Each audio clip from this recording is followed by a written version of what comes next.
Hello, Xavier. Thank you for coming in today for your interview. Please share with me why you have applied for this position. Hello, how are you doing today? I'm well, thank you. I applied to be a fireman because it's been my passion for years. And now that it's here, I'm ready to get my job started. What skills do you have that will be most beneficial to you if you are chosen for this position? Well, I work well with people. I'm very flexible. And when told to do something, I'll do it. So, being a firefighter is about following process. It's always about following process.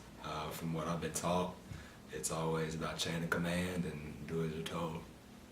What areas of this job do you see being the most challenging for you? Honestly, I can only see the loss of life being a challenge for me. I'm willing to do whatever I need to do to help, and it's a part of the job.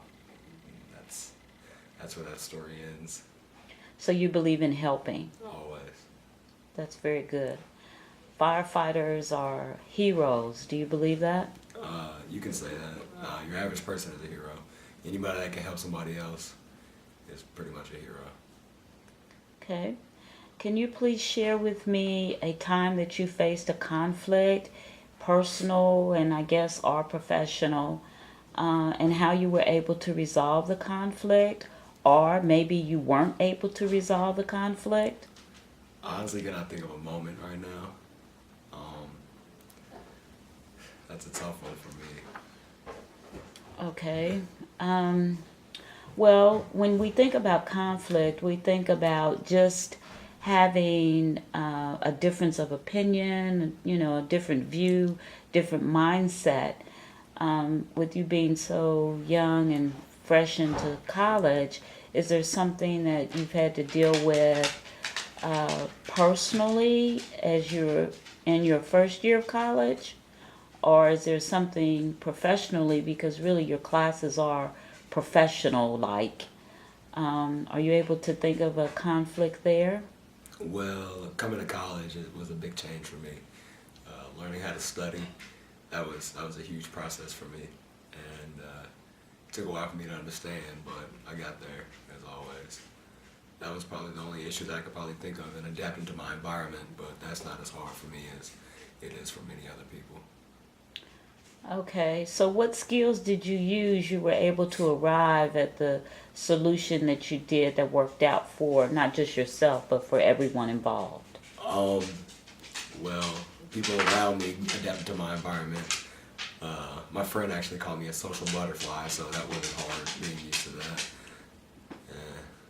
And being able to study, I've always talked to my teachers, and they always would help me out, and I appreciate that.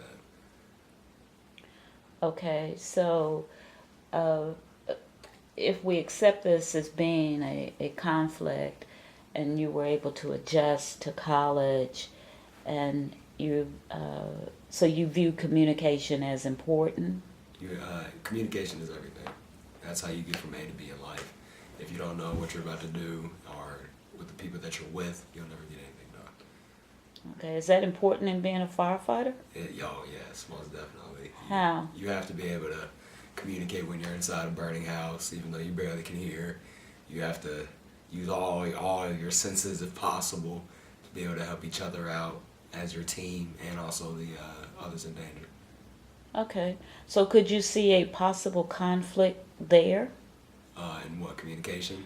in being a firefighter? No, I don't actually. As long as I end up in a good team, with a good team, I feel like we'll be all right. We'll be able to adapt to each other's. Uh, how do you put this? Workings or personalities, and we'll be all right. Okay.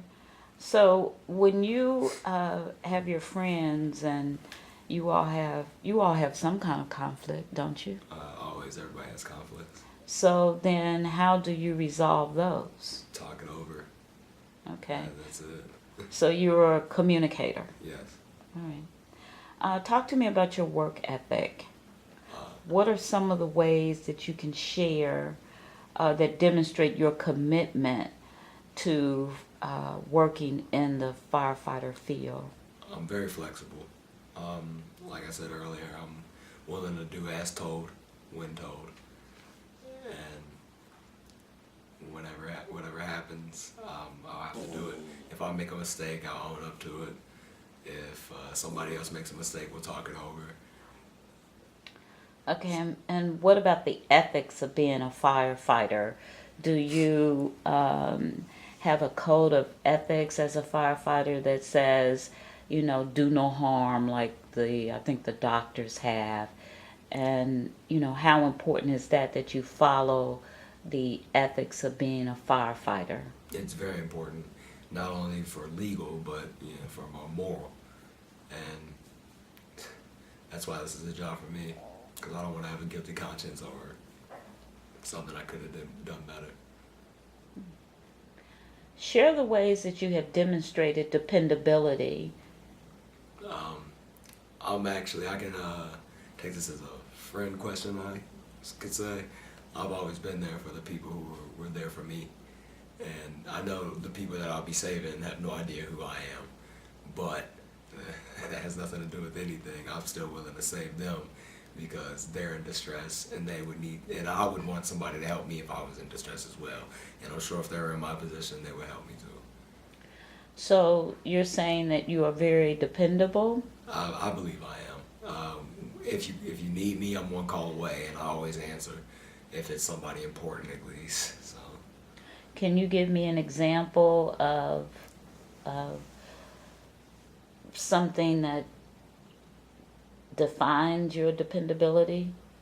Trying to think. Honestly, no examples are coming to mind right now. Sorry, I have to get back with you on that one.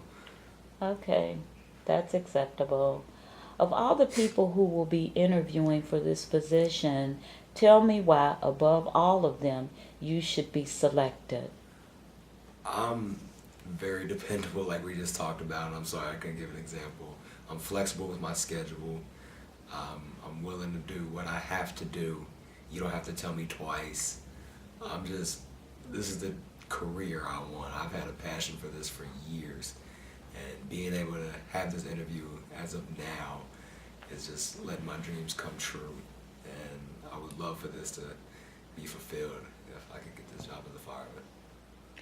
So you're saying that your passion for being a firefighter is what's going to get you to the position and give you the training to be a very good firefighter. It's part of it, and also my determination, because I cannot see myself doing anything else in life, and I think that's why this is the perfect choice for me.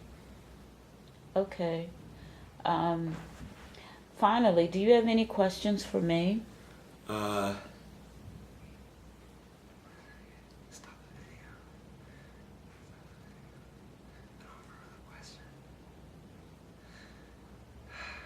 I don't remember the question.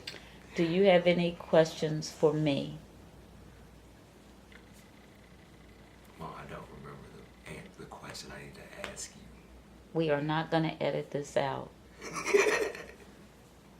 So, do you have any questions for me, the interviewer?